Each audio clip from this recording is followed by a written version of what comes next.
I always thought loyalty would protect me. That if you gave enough of yourself, your time, your energy, your dreams, people would see it. They'd appreciate it. They'd repay it in kind. But I was wrong. My name is Serena Vale, and I was the daughter who stayed. I'm 36 years old, unmarried by choice, no children, and I've lived most of my adult life in the same small Massachusetts town I was born in. While my friends left to chase big city jobs and glowing futures, I stayed behind. I ran errands for my aging parents. I managed the books for the family's boutique, Vale and Company, a small but respected artisan shop my grandfather built from nothing. I made sure the bills got paid, that our employees had Christmas bonuses, that my parents' insurance premiums never lapsed. And while I was busy being responsible, my younger sister Camille was busy being adored.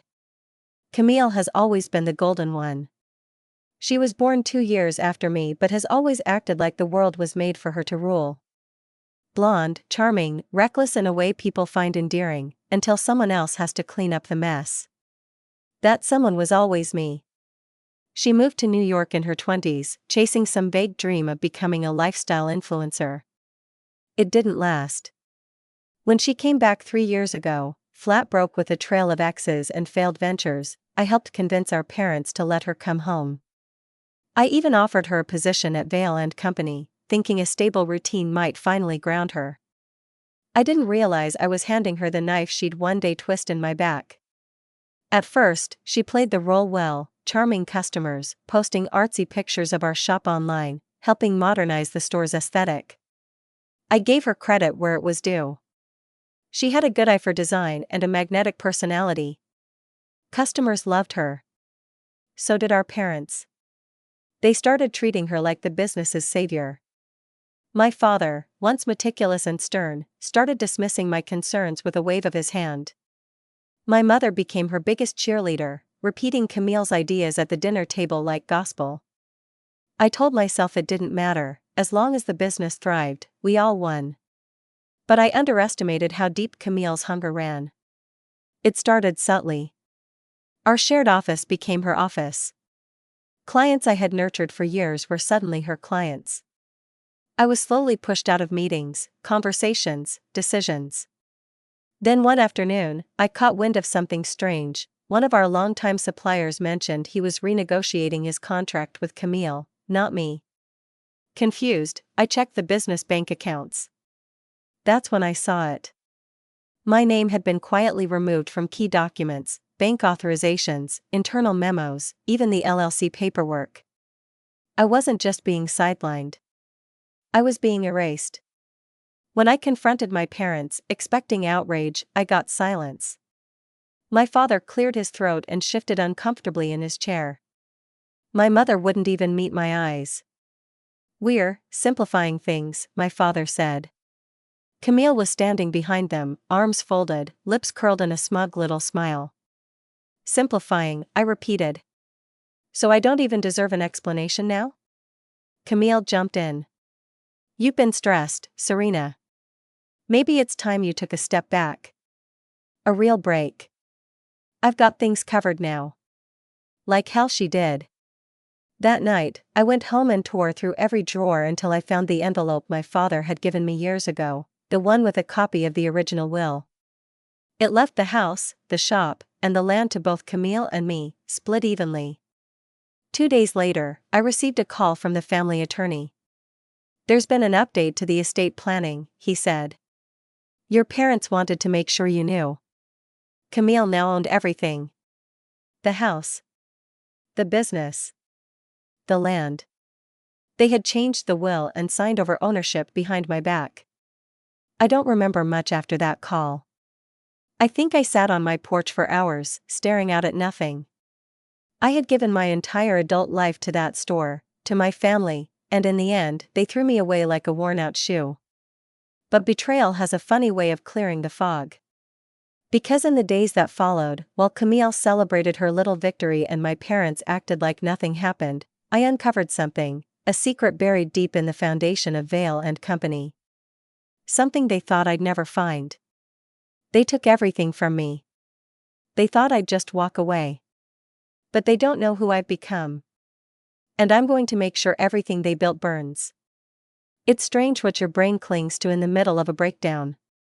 For me, it was the chipped corner tile behind the cash register at Vale and Company, the one my grandfather had glued down himself when I was 10. I remembered him kneeling with his aching back, muttering that every crack tells a story. I stood beside him, holding the glue like it was treasure. Back then, this place was our sanctuary. Now, it was just a crime scene, and I was the victim. After the betrayal, I didn't go back to the shop for 3 days. I couldn't.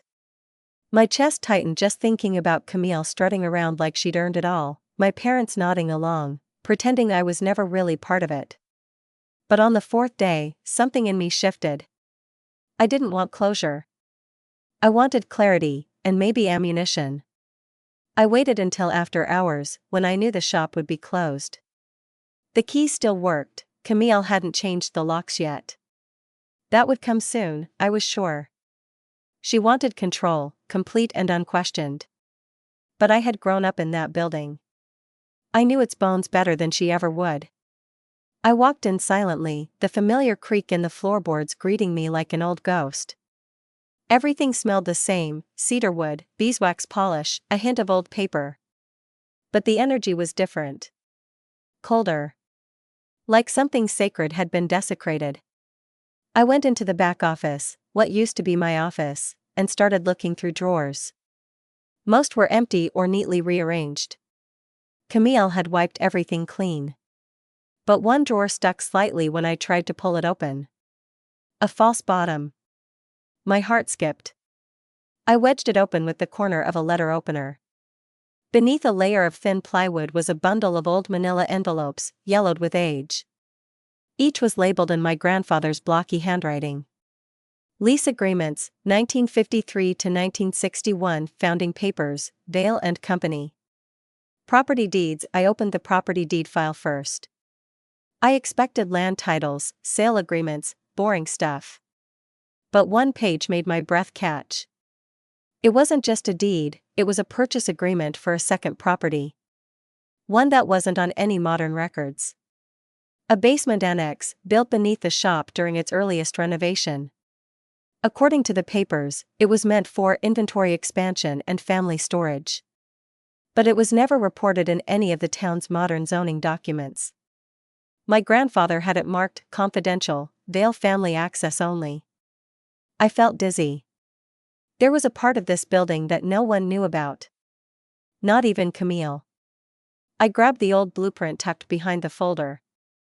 It showed the shop's layout from the 1960s, smaller, simpler, but there it was, a narrow stairwell hidden behind what used to be the storage closet. That closet was now a wall display for Camille's boho candle collection. I walked to the front and flicked on the lights. The candles stared back at me like smug little sentinels. I slid the display shelf aside, then peeled back the thin sheetrock she'd used as a backdrop. And there it was. An old wooden door, half-sealed and dry with time. The knob was rusted, the hinges groaned like a dying thing when I pulled. The stairs were steep, dusty, and pitch black. I descended slowly, flashlight in hand, my heart beat a steady drumbeat in my ears. The air grew colder with each step, heavier, as if the walls themselves were holding secrets they didn't want to share. At the bottom was a small cement chamber, maybe 15 by 15 feet. Shelves lined the walls, covered in boxes and old books. A work table stood in the middle, stacked with receipts, logs, and photos. Black and white portraits. Handwritten letters. Business ledgers from a different era. And buried beneath them all, wrapped in brittle oilcloth, was a binder. I opened it. The first page was a ledger. The second was a contract. The third was a bribe. I froze. It was a record of off-the-books payments, money exchanged under the table between my grandfather and a city zoning officer. Signatures. Dated envelopes. My grandfather had paid to keep part of the basement unregistered. Why? I kept flipping. Then I found a file labeled Whitaker Agreement, Private. My stomach dropped. Whitaker was Camille's biological father. My mother had Camille late in life, and while it was always said that Dad was her father too, I'd overheard arguments as a teenager. Whispers of affairs. Of secrets. Inside that file were letters between my grandfather and Whitaker, confirming payouts, threats, demands for silence. And then I saw it. Camille's birth certificate. Only, it wasn't her legal one. This one was hand-typed and notarized from a clinic in upstate New York. It named Jonathan Whitaker as her father. Not my dad. Not a veil. Camille didn't know. She couldn't. My grandfather must have buried it for good reason. If she wasn't a veil by blood, then the inheritance she just stole? She had no legal right to any of it. My breath caught, and I sat down hard on the old bench. She wasn't even part of the bloodline the will was written for. The business was supposed to stay in the Vale family. My grandfather had structured it that way in every legal document I now held in my hands. She had taken what didn't belong to her. And now, for the first time in weeks, I smiled. Because now I held the truth. And the truth is deadly in the hands of someone with nothing left to lose. I sat in the dim basement room for what felt like hours, clutching the files like a lifeline. The weight of what I'd uncovered was crushing, and liberating all at once. Camille wasn't a veil. Not really. For years, I had carried this invisible burden, the quiet resentment of being the responsible daughter who stayed behind while my sister chased a glittery life elsewhere. I thought her betrayals were just jealousies and power plays. But this? This was a betrayal stitched into the fabric of our family history. I ran my fingers over the brittle edges of the birth certificate again. Jonathan Whitaker was named as her biological father, not my dad. This wasn't just a family secret. It was the key to everything. If I could prove it, the entire inheritance she had stolen could be reversed. But how? The documents alone wouldn't be enough. Camille had charm, influence, and the family's trust. She'd say it was forged, a cruel trick. That I was crazy. I needed more, something undeniable. DNA. I remembered the Christmas before last. Camille had left her favorite silver bracelet in my car after a party. It was engraved with a delicate C. I had tucked it away in my jewelry box. She never asked for it back. That bracelet might be my one chance. I packed the files into an old leather satchel and slipped out of the basement just before dawn, careful not to disturb anything. The morning air was sharp as I drove to the clinic mentioned in the documents, the one in upstate New York that had issued that forged birth certificate. The building was long gone, replaced by a parking lot, but a small archive office had preserved some of the records.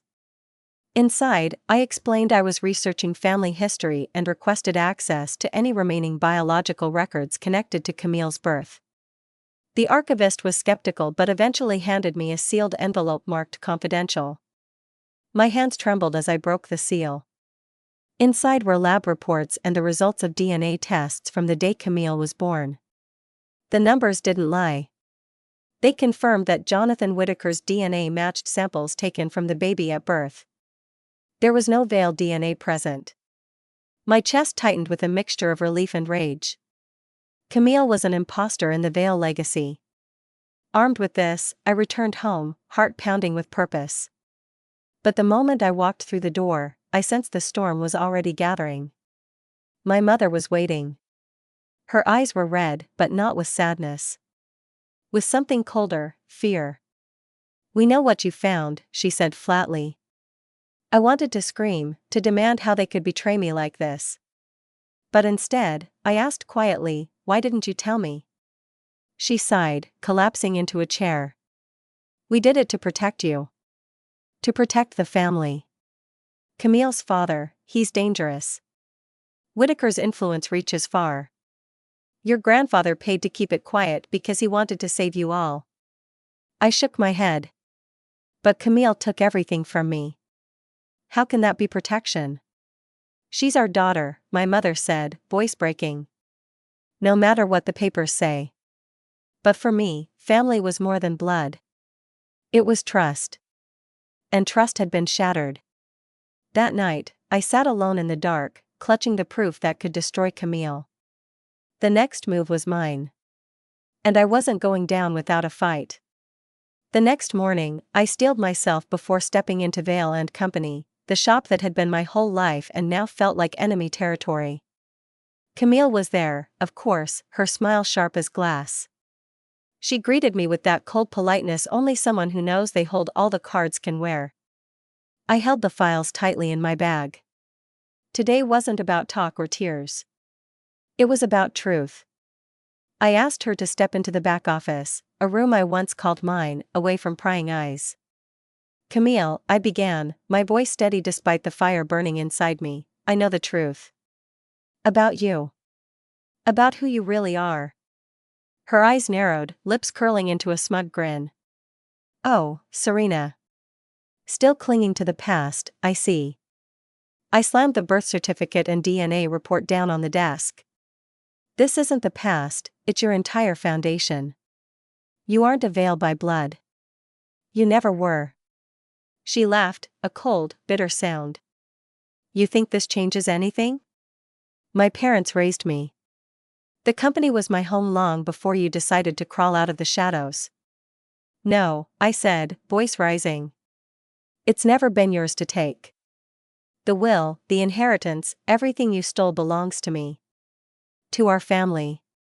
She stood up, her chair scraping loudly against the floor. You're crazy if you think I'll just hand it over. I met her glare. I'm not asking. I'm warning. Then I dropped the bombshell. I'm going to the lawyer. The courts. I have proof, Camille. And I'm not afraid to use it. For a moment, the room was thick with tension, two sisters turned rivals, a war simmering beneath fragile veneers. Camille's face twisted with rage. You'll regret this, Serena. I promise you. She stormed out, slamming the door behind her. But I felt something else, too. A crack in her armor. Because for the first time, she looked afraid. I had started the confrontation, and I was ready for whatever came next. I didn't sleep that night. Instead, I sat at my kitchen table, surrounded by stacks of papers, contracts, and the mountain of evidence I'd gathered. The weight of what was to come pressed down on me, but beneath it all was a fierce determination. The next morning, I called my grandfather's old lawyer, Mr. Jensen. He'd handled the Vale estate for decades, a man with a reputation for discretion and ironclad loyalty. When I told him what I had discovered, I heard a long pause on the other end. Serena, he said carefully, this is explosive. If what you say is true, it could unravel everything your sister has built. But you'll need more than papers to fight this. I'm ready, I said. Tell me what I need. Jensen laid out the battle plan. First, a petition to challenge the inheritance based on fraud and misrepresentation. Then, a formal DNA test to be submitted to the court. Camille would be summoned to testify, and the entire family history would be examined under a microscope. This was no longer just about business. It was a war for the soul of the Vale legacy. Over the next weeks, I fought through every obstacle, hostile family members, legal stonewalling, and Camille's attempts to undermine me publicly. She hired private investigators, spread rumors about my unstable state, and even tried to bribe employees to turn against me. But I held firm. One afternoon, as I sat in the courtroom waiting for the judge to call our hearing, Camille's glare met mine across the room. The air between us was electric with hate and history. When the judge finally entered, the room fell silent. The first order of business was a surprise, a court-ordered DNA test, to be conducted immediately. Camille's smug confidence faltered.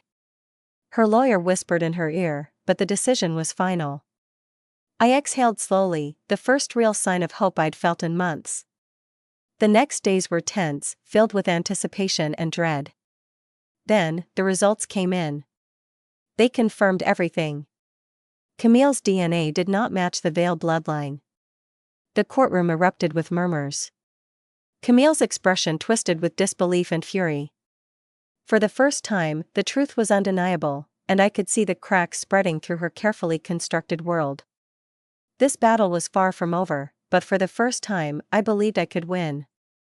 The courtroom was a storm of whispers and shifting eyes as the judge prepared to deliver the verdict. I sat rigid in my chair, every nerve alive, every breath shallow. Months of fighting, of clawing my way through lies and deception, had come down to this moment. Camille's face was a mask of fury and desperation, but behind that veneer, I glimpsed a flicker of fear. The truth had stripped her of her power. The judge cleared his throat. After reviewing the evidence, including the DNA test results, this court finds the contested will to be invalid. The rightful heir to Vale and Company is Serena Vale. Silence filled the room before a wave of murmurs swept through the crowd. My heart hammered as relief washed over me like a tide. I looked across at Camille. She was pale, eyes dark with rage but powerless to argue. As I stepped forward, I felt the weight of generations on my shoulders, of the family who had been betrayed, of the legacy that had nearly been stolen. Outside the courthouse, the press swarmed. Flashbulbs popped, voices shouted questions, but I barely heard them. All I could think about was the long road that had brought me here. That night, alone in the now empty shop, I ran my fingers over the old oak counter. This place, my father's dream, my family's heart, was finally mine again. But victory came with a price. Camille was gone, cut off from the family name and fortune she'd manipulated for so long. The betrayal had left scars deeper than I'd realized. My mother and I began to rebuild our fractured relationship, slowly mending the wounds left by years of secrets. And me? I was no longer just the responsible daughter or the overlooked sister. I was Serena Vale. A woman who had faced lies, betrayal, and family secrets, and won. The days after the court ruling felt surreal, like I was waking from a long nightmare into a new reality. Vale and Company was mine again, but it wasn't just about reclaiming a business or a name. It was about reclaiming myself. I spent mornings walking through the shop's aisles, breathing in the familiar scent of leather and wood, remembering the laughter and the love that once filled the space. My mother and I, slowly but surely, rebuilt the fragile bonds that years of secrets had cracked. She never apologized outright, old wounds rarely heal that easily, but there was a new honesty between us, a shared understanding that maybe, just maybe, we could move forward. As for Camille, she disappeared from the family's world entirely, no contact, no apologies, no regrets from her side. It was a bitter silence, but one I accepted. Some betrayals leave no room for forgiveness. I started making changes at Vale and Company, modernizing the business while honoring its roots. Every decision was a tribute to my father's memory and the family I fought so hard to protect. And me? I learned that family isn't always defined by blood. It's defined by loyalty, trust, and the courage to stand up for what's right. I am Serena Vale, and this is my story. One of betrayal, battle, and ultimately, redemption. Sometimes, the hardest battles lead to the strongest beginnings.